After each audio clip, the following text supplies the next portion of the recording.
Last week we wrapped everything up with the latest videos about AL4 Strongest Team. And starting this week we're going everything all about Ultrarare's Miracle Collection extra booster set that's coming to us very soon in English format. So without further ado, let's jump right in this very first card review of Ultrarare's Miracle Collection.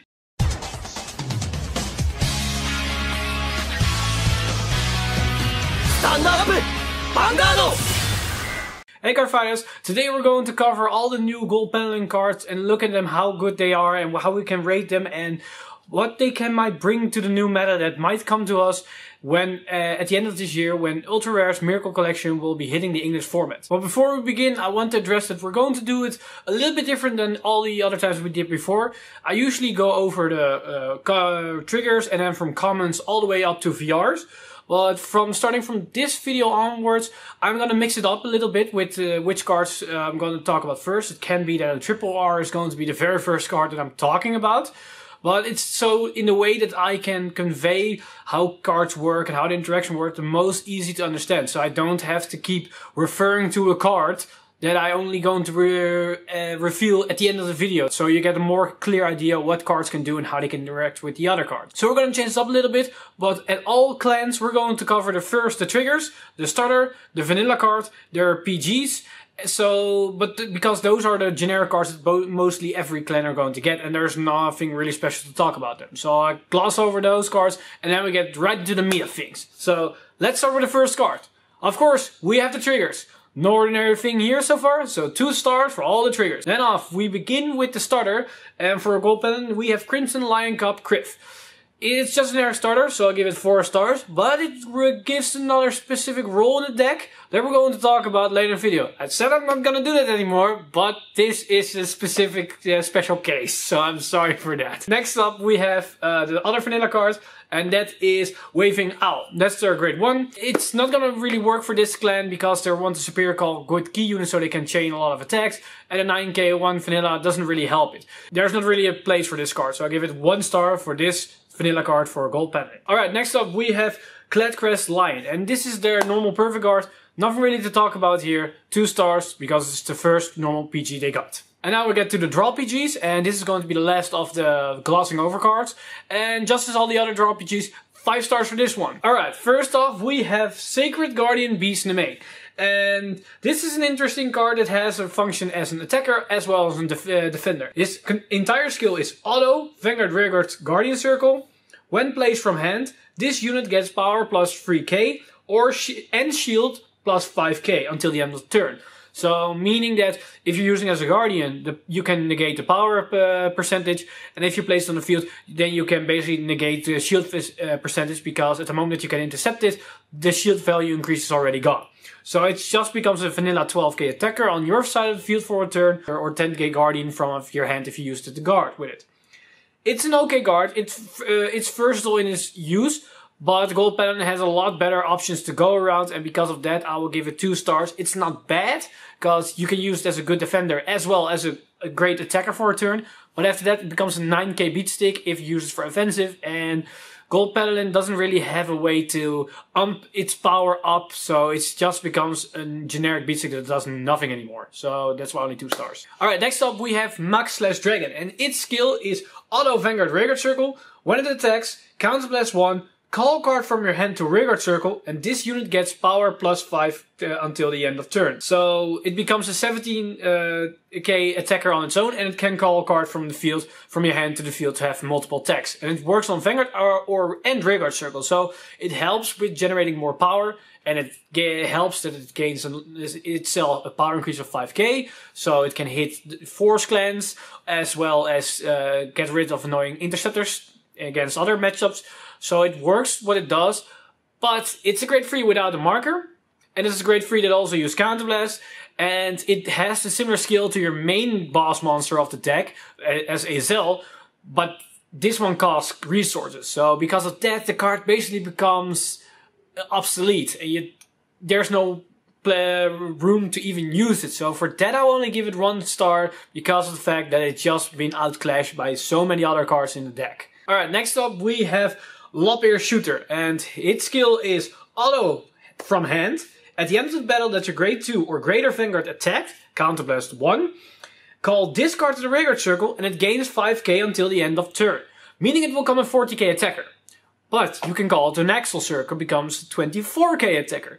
And what helps with this card is that it can generate attacks after the battle, after the attack has finished. So you can decide, if they took a trigger, you can say, well, I'm not going to use a skill because it won't even hit. So you don't have to waste attacks that will not hit what is the case with Aquaforce, for example. If you have an Elgos and title slot on the field and you use their skills, if at the very first attack it hits and they get a trigger, you already paid the cost for your title slot, so that won't be hitting anymore. And your Vanguard won't be hitting either. You need to get a trigger to even hit.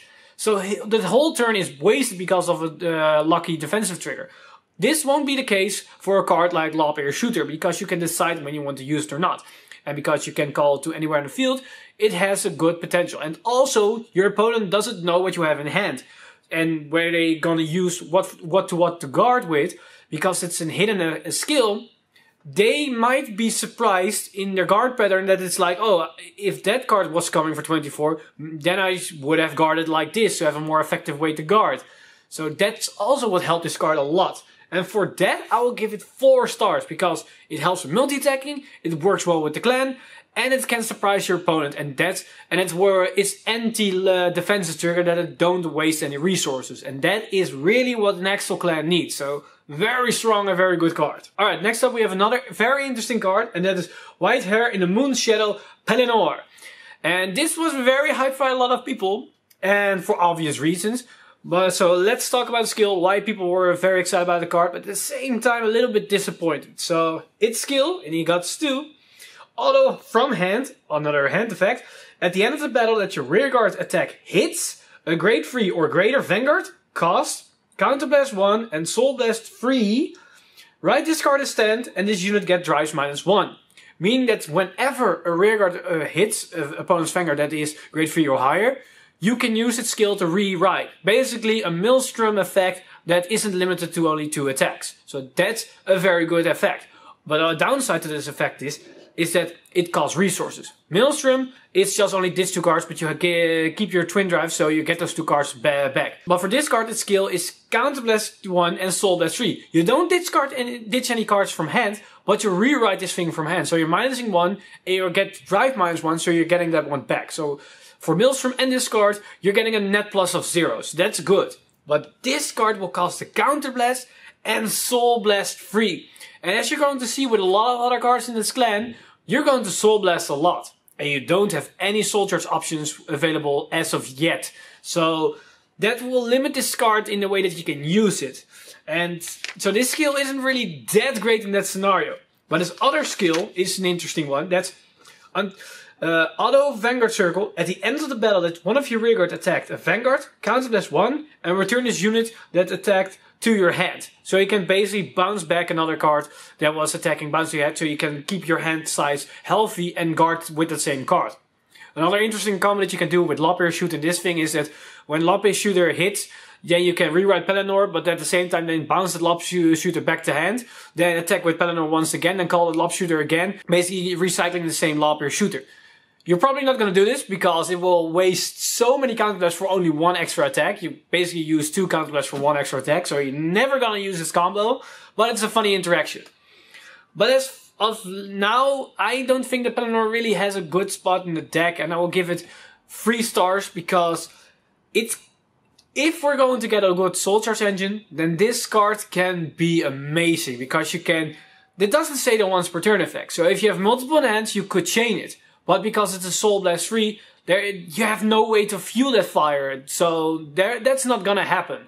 But maybe if we get a good soul charger, this can most definitely become a meta viable option. Alright, next up we have Evil Slaying Swordsman Hagen. And his skill is auto on Vanguard rearguard circle. When your Vanguard attack hits, look at the top card of your deck and you may call a card with a grade less than or equal to your Vanguard's grade from among them to another rearguard circle. If you called, retire an Evil Slaying Swordsman Hagen on your rearguard circle. So this is a very interesting card that has a potential to multi-attack for no countless or soul blast. And this is a good card for Gold Paladin to have.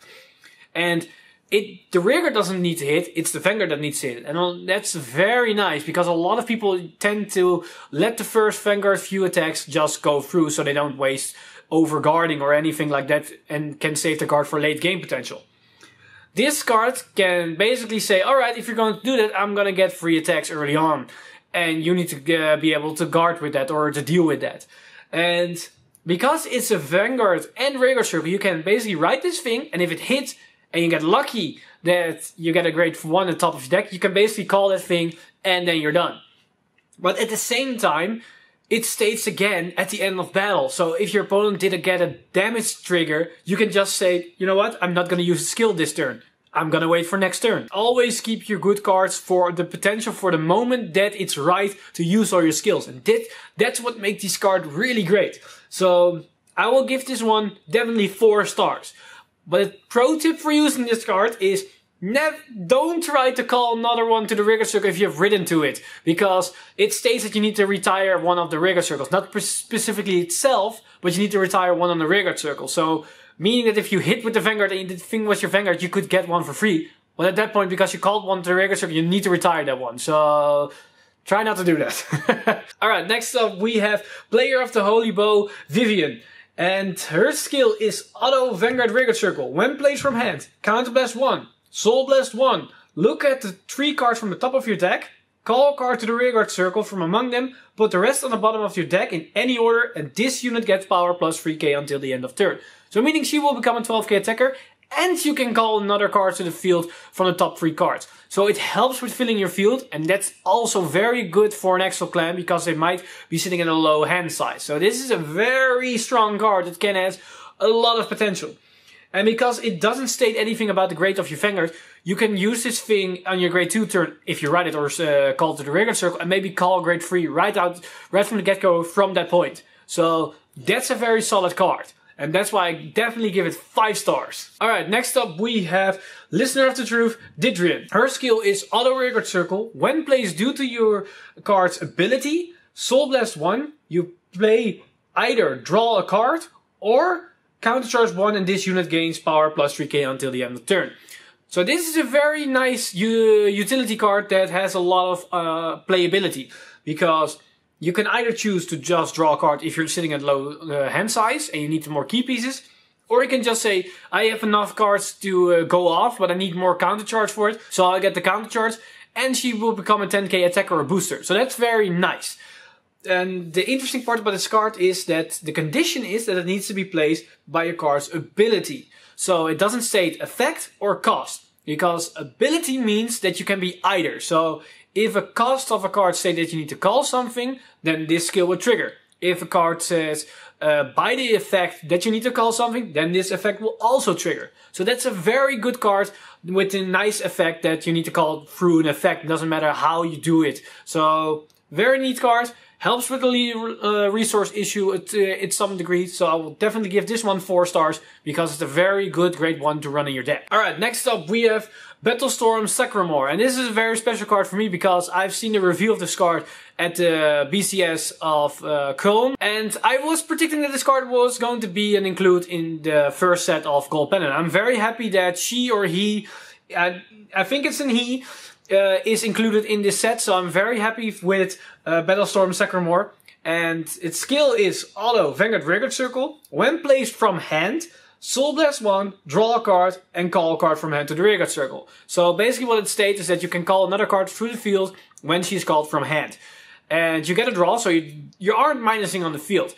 And it could be still on your hand, sorry. And it could be stated that you could call the top of the deck, what most Gold Paladin would be doing. But this one effect is way better than that, because you're drawing that supposedly top deck, and then you can choose about all the cards that you still have left in hand. So you have way better choices of what you want to call and to go chain off, because you can call maybe in Didrian with her skill to activate Didrian's skill, for example. And a lot of other cards, like Holy Bow Vivian, that also has to be placed from hand, will be activating by Sacrum skill, because she will be placed from hand by her skill or its skill.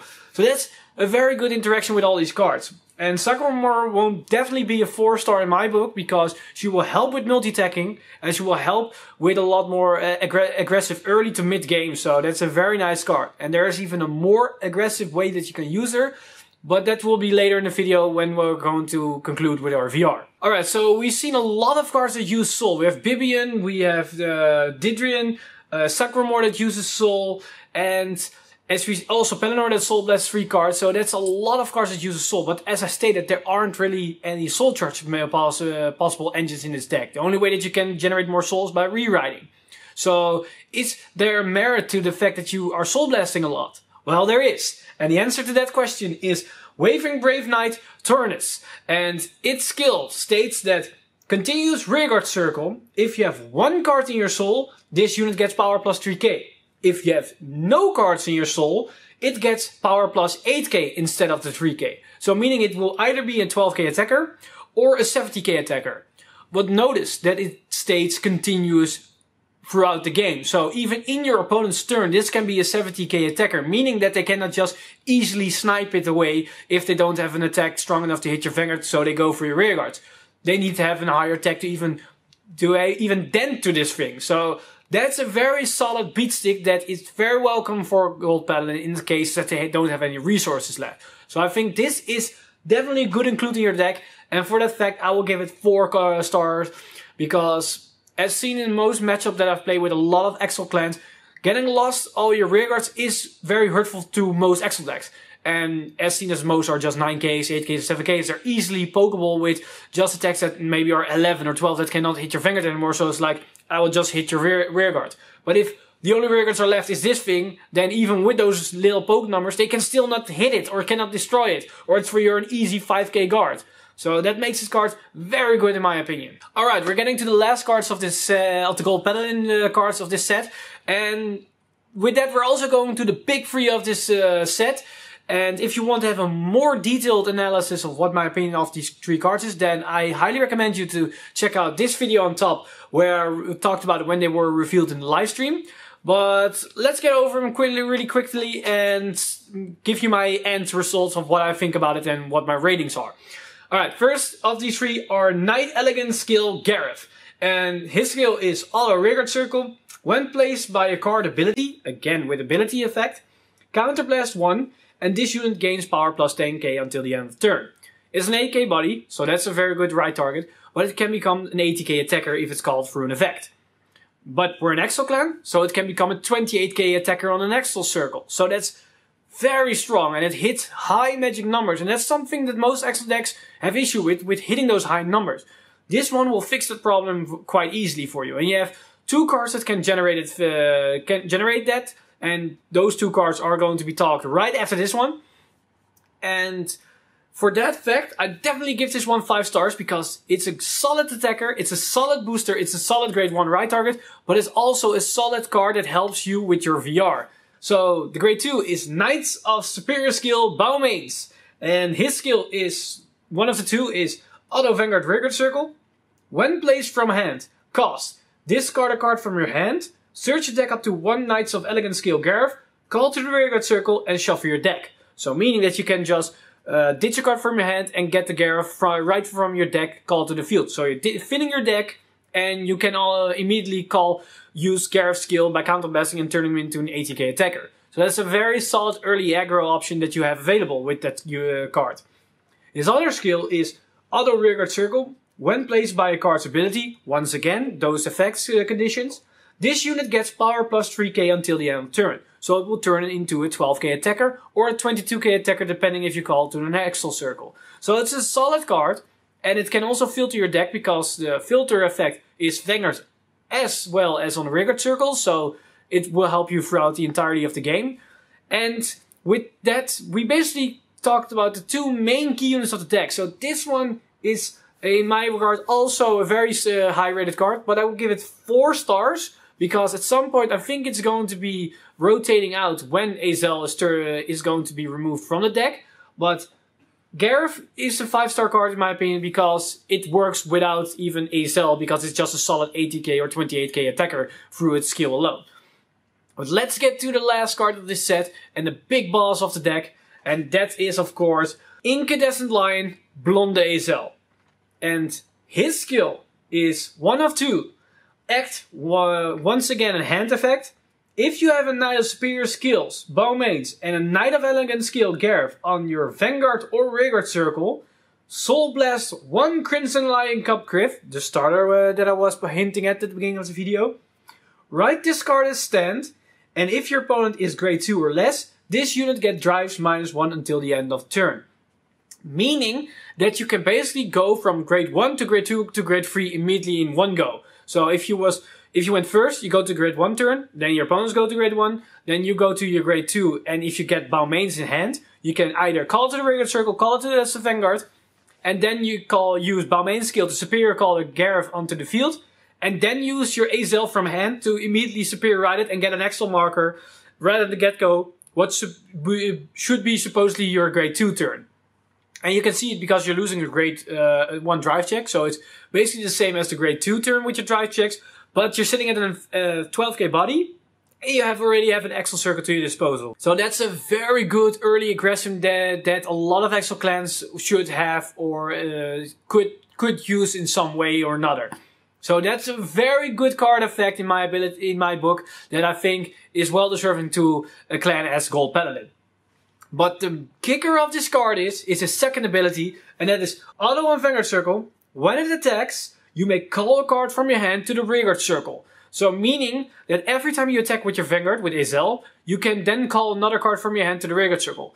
This is the only card effect that is before the damage trigger is calculated. So you might call a unit and then it gets a damage trigger and then it won't go off. But at the same time, you can call cards mid-battle from your hand. And if we look back at some other cards, you can suddenly see an interesting mechanic that can go off. Because when you have quite a full field, you can attack with your field, then attack with your Vanguard, and then maybe call something like a Sacrum, for example. Then Sacrum plays, her skill will go off, then you can Soul Blast, draw a card, then call another one. If you maybe have another Sacrum, you can call another one, then that one will go off. And then you can call another one, maybe call BBN, then you can use BBN, Counter Blast, Soul Blast, and then you can keep refilling your field once again. So you could be sitting at 2 full fields that can attack in one turn.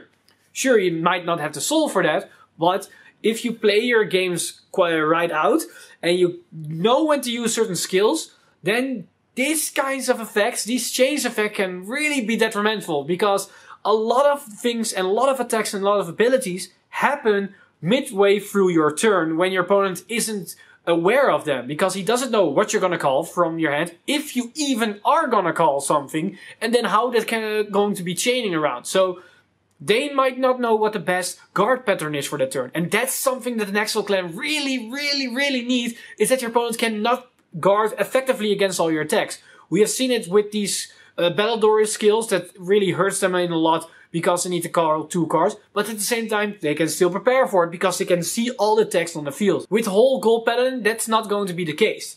And because of that, this card is definitely a 5-star in my book because it's so strong and it helps a lot with what Gold Paladin needs. So we've seen a lot of interesting cards in this set, and Gold Paladin is going to be a very unique Exo clan in that regard because they can superior call a lot from mid-battle, as we have seen with what Gold Paladin could do in the old eras. It's not that much as going through main phase and keep chaining a check in top deck and then going to bottom. It's more calling from hand, and the superior right effect was Azel is their ace in the hole for most matches. But they don't really need it to win games, because if you use the grade 2 beat stick, that can help a lot to sustain a lot of pressure against your opponent. And the whole mystery about Gold Paladin and the whole their specialty is the fact that they can force your opponent to think of all the possibilities that might happen, because a lot of effects and a lot of abilities and multi-attacking happens after damage checking. So they don't know if you as a Gold Paladin player are going to resolve skills, if you're going to call a specific card, if you're not, if you don't. So it will keep your opponent always on his toes, knowing what he can do and what he can do. And guarding against the deck as Gold Paladin is always difficult. And that is definitely something you want to see in deck as an Exo clan. So with that, we wrapped up the card set review for Gold Paladin in ULTRARARE's Miracle Collection Extra Booster 3. And it's looking quite good. And I'm very hyped about this clan. I'm definitely going to pick it up when it's going to hit the English format. Let me guys know what you think about this clan, of what they got and what the support is. And I know that they're still going to be a little bit awkward because they are limited in what they can do because they don't have any soul charge options. But we must know that Gold Paladin is going to get a second wave of support quite soon after this set because it's just 2 sets later and they already get a second wave. So be patient and they might get the last pieces that they really need. But as it is as now, it's a quite solid deck that is maybe not for everybody, but it's definitely for the right people that's going to have a lot of fun with this. So let me know what you guys think about it in the comments down below. And I'm definitely going to check out what you guys think about Gold Paladin. I'm Mr. Timeleap, and I see you guys in the next one.